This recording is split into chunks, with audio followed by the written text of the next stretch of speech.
Anushka academy, सरकारी सेवा में जाने के लिए अपने हौसलों को दीजिए उड़ान और जुड़िए अनुष्का एकेडमी के साथ।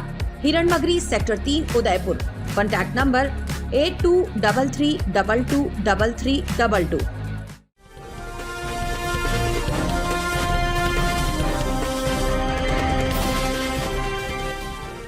उदयपुर शहर के सूरजपोल चौराहे के समीप जांच के दौरान हितांशु सेठिया और पुलिसकर्मी के बीच हुई कहासुनी के बाद पुलिस की ओर से दर्ज किए गए मुकदमे में लगाई गई धाराओं के विरोध में बुधवार शाम को जैन समाज के लोग सूरजपोल थाने पर इकट्ठा हो गए और विरोध दर्ज करवाते हुए पुलिस की ओर से की गई कार्यवाही को गलत बताया।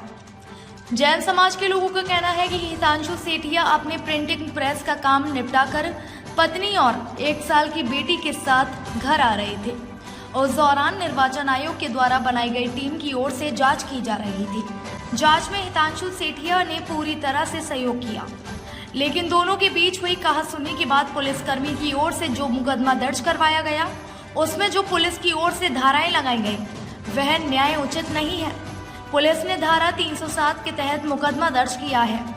ऐसे में जैन समाज के लोगों का कहना है कि क्या हितांशु सेठिया अपने परिवार के साथ जाकर किसी के ऊपर जानलेवा हमला कर सकते हैं। जैन समाज के विरोध के बाद एडिशनल एसपी और डिप्टी सहित थाना अधिकारी थाने में पहुंचे और एडिशनल एसपी ने पूरे मामले की फिर से जांच करवाकर हितांशु सेठिया को न्याय दिलाने की बात कही है। पुलिस की ओर से दिए गए आश्वासन के बाद जैन समाज के लोगों का कहना है कि पुलिस पर उनको पूरी तरह से भरोसा है, इसलिए इस मामले में जांच होने के बाद हितांशु सेठिया की जल्द जमानत हो जाएगी। जैन समाज के युवा साथी गीतांशु सेठिया, उसकी पत्नी और उसका 1 साल के बच्चे के साथ 8 तारीख रात्रि को निर्वाचन आयोग की टीम द्वारा जिस तरह से कृत्य किया गया और उसके बाद उस पर जिस तरह से मुकदमा दर्ज हुआ, उस आक्रोश स्वरूप संपूर्ण जैन समाज यहाँ एकत्रित हुआ है। और एकत्रित होने के बाद सक्षम अधिकारियों से बातचीत करने के बाद 3 घंटे के बाद ये फैसला हुआ है कि कल दिन तक हम जितना शीघ्र होगा इसकी फैक्चुअल रिपोर्ट हम आपको देंगे और निश्चित रूप से जो पीड़ित व्यक्ति के साथ गलत हुआ है उसका समाधान कल दिन तक हम आपके सामने कर देंगे। ये हमें आश्वासन दिया और इसी आश्वासन के आधार पर कल शाम तक हम उसकी बेल एप्लीकेशन लगाएंगे और उसके बाद जो भी इसके समाधान की और आवश्यकता पड़ेगी, पूरा जैन समाज इस पीड़ित परिवार के साथ हमेशा तत्पर रहेगा। जो घटना घटित हुई उसके विषय में सारे जैन समाज के लोग यहाँ पर एकत्रित हुए। यशवंत जी, राजकुमार जी भाई साहब, महावीर जी, कुलदीप जी सब यहाँ पर एकत्रित होकर यही निवेदन किया प्रशासन को कि उस जैन समाज के बच्चे के साथ में उसकी बहू उसके साथ में थी, 1 साल की बच्ची उसके साथ में थी और रात्रि को 1 बजे यह जो धारा लगी, उस धारे का हमने यहाँ पर प्रशासनिक अधिकारी को, पुलिस अधिकारी को ये कहा कि पूर्ण रूप से गलत हुआ है, इस पर संज्ञान लें और जो फैक्चुअल रिपोर्ट कल प्रातः 10 बजे मेडिकल रिपोर्ट आ जाएगी। और पुलिस प्रशासन ने ये विश्वास दिलाया है कि निश्चित रूप से जो गलत अगर हुआ है तो रिपोर्ट के आधार पर हम उस पर सहयोग करेंगे और कल हम पूरी कोशिश करेंगे और आग्रह करेंगे हमारे एडवोकेट से भी कि कल के कल जो बच्चा गीतांशु अंदर है उसकी जमानत शीघ्र हो। वो मैसेज के मामले में तो हमने पुलिस ने कहा है हम संज्ञान लेंगे, अगर उस सिपाही ने गलत काम किया है तो निश्चित रूप से उसके खिलाफ कार्रवाई करेंगे।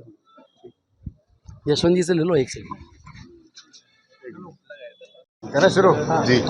हमारे जैन समाज के एक भाई गीतांशु सेठिया जो प्रिंटिंग प्रेस का काम है, 8 नवंबर को रात्रि को 11 बजे अपनी प्रिंटिंग प्रेस मंगल करके और घर जा रहे थे।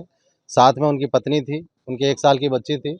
फतेह स्कूल के यहाँ निर्वाचन आयोग की टीम ने जो इनकी बनी हुई है वो उन्होंने रोका और तलाशी के बहाने उनको रोक के उनके साथ बदतमीज़ी करी और तलाशी में पूरा उसने सहयोग दिया। उसके बाद निर्वाचन आयोग की टीम ने सूरजपोल थाने में मुकदमा दर्ज करवाया उसके खिलाफ और मुकदमा दर्ज करवाने के पश्चात पुलिस ने जो धाराएं लगाई वो बिल्कुल न्यायोचित नहीं है। 307 की धारा पुलिस ने लगा दी।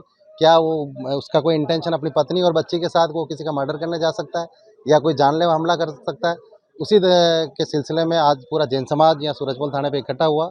एडिशनल एसपी साहब, डिप्टी मैडम और सीआई साहब के मध्य बैठ के बातचीत हुई। उन्होंने कहा हम वापस री इन्वेस्टिगेशन करके और जितना हो सकेगा हम आपकी हेल्प करेंगे और कल तक का उन्होंने आश्वासन दिया है। कल ही हम रिपोर्ट पेश कर देंगे और फाइल तैयार करके और कोर्ट में भेजने का प्रयास करेंगे और हमें उम्मीद है कि कल शाम तक हमारा भाई बाहर आना चाहिए। धन्यवाद। ताज़ा खबरों से जुड़े रहने के लिए हमारे चैनल को सब्सक्राइब करें और बेल आइकन को दबाना ना भूलें ताकि हर खबर की नोटिफिकेशन आपको मिलती रहे। इस दीपावली पर अपने घर, ऑफिस और रेस्टोरेंट की दीवारों को सुंदर और आकर्षक बनाने के लिए लगवाइए वॉलपेपर्स। लगने में आसान, दिखने में आकर्षक, लंबे समय तक टिकाऊ भी रहते हैं ये वॉलपेपर्स। तो फिर देर किस बात की, श्री सावरिया कृपा वॉलपेपर रीजनेबल रेट में लगा रहा है। वॉलपेपर अगर आपको भी अपने घर या ऑफिस के साथ रेस्टोरेंट और अन्य जगहों पर लगवाने हैं तो आज ही संपर्क करें 9166927997।